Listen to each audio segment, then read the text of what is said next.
Hello everyone, তোমরা সবাই কেমন আছো? আশা করছি অনেক বেশি ভালো আছো। আজকের দিনটা ছিল জন্মাষ্টমী। সকলকে জানাই শুভ জন্মাষ্টমী। আমি আজকে সন্ধ্যাবেলা রেডি হয়ে চলে গেলাম বাজার। আর গাইস, ভিডিওটা একটু আপলোড করতে লেট হয়ে গেল। কি করব, এডিট করার টাইমই পাচ্ছিলাম না। গাইস, আজকে মিষ্টির দোকানে একটা মিষ্টি ছিল না, বিশ্বাস করো। অনেকগুলো দোকান ঘোরার পরে এই দোকানে আমার এই মিষ্টিটা খুব পছন্দ হয়েছিল। যেহেতু আজকে কোয়েলদের বাড়িতে আমাদের ইনভাইট ছিল, তাই জন্য আমি বাজারে গেছিলাম মিষ্টি আনতে। আর এখান থেকে মিষ্টি নিয়ে এখন সোজা চলে যাচ্ছি কোয়েলদের বাড়িতে। আচ্ছা, তোমাদের কাদের কাদের বাড়িতে জন্মাষ্টমী পুজো হয় আমায় কিন্তু কমেন্ট সেকশনে অবশ্যই জানিও। তারপরে ফাইনালি চলে আসলাম কোয়েলদের বাড়িতে। আর দেখো, ঠাকুরের সিংহাসনটা এত সুন্দর সাজিয়েছে, কি বলবো, আমার তো ভীষণ ভালো লাগছিল দেখে। আর এখানে দেখো, কোয়েলকে রেডি হয়ে বসে পড়েছে ভিডিও বানাতে। তারপর কাকিমা আমাদের যেতে না যেতেই কোল্ড ড্রিঙ্কস দিয়ে দিল।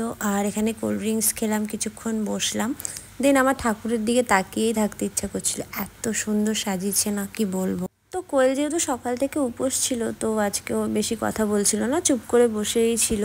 আজকে আমার শৈলীদের বাড়িতে ইনভাইট ছিল, তো এখান থেকে সোজা চলে যাই আমি শৈলীদের বাড়িতে। আর দেখো, কত কিছু আমাকে প্রসাদ দিয়ে দিয়েছে। আর এখানে এসে দেখি শৈলীর খুব জ্বর এসছে, ও বসেছিল চুপ করে। তো আমি যাওয়ার পরে আমার সাথে দুটো রিলস বানালো, ভিডিও করলো। তো ওদের বাড়ির প্রসাদটাও খুব সুন্দর হয়েছিল। আমাকে এত প্রসাদ দিয়ে দিয়েছে, আমি বললাম অল্প দে, তাও এতগুলো দিয়ে দিয়েছে। তারপর ওদের বাড়ির থেকে আমি চলে আসলাম কোয়েলদের বাড়িতে। আর এখানে সবাই ওয়েট করছিল ঠাকুরমশাই কখন আসবে।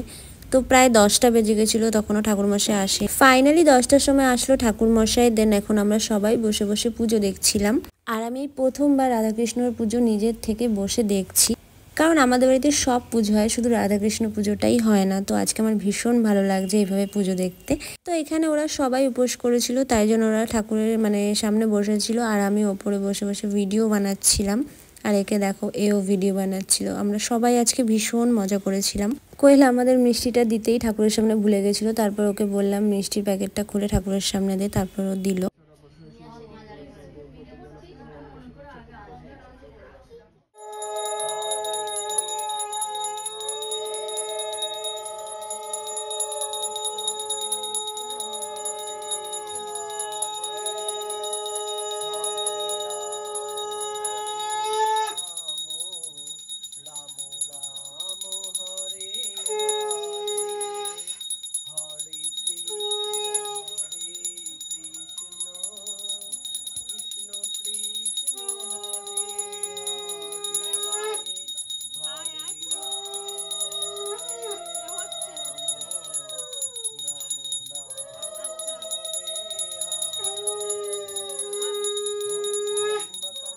তো ফাইনালি এখানে আমাদের পুজো কমপ্লিট হলো। আর ও অনেক দেরি করে শৈলীরাও চলে এসেছিলো ওদের বাড়িতে প্রসাদ খেতে। তো এখানে আমরা সবাই মিলে বসে এখন প্রসাদ খাবো। তো চলো গাইস, এখন অনেক রাত হয়ে গেছে, প্রায় 10:30 11টা বেজে গেছে।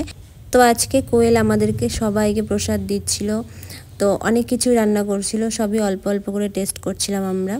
তো চলো, এখন ভিডিওটা এই পর্যন্তই। দেখা হচ্ছে নেক্সট মিনি ব্লগে। ততদিন তোমরা ভালো থেকো, সুস্থ থেকো, টাটা।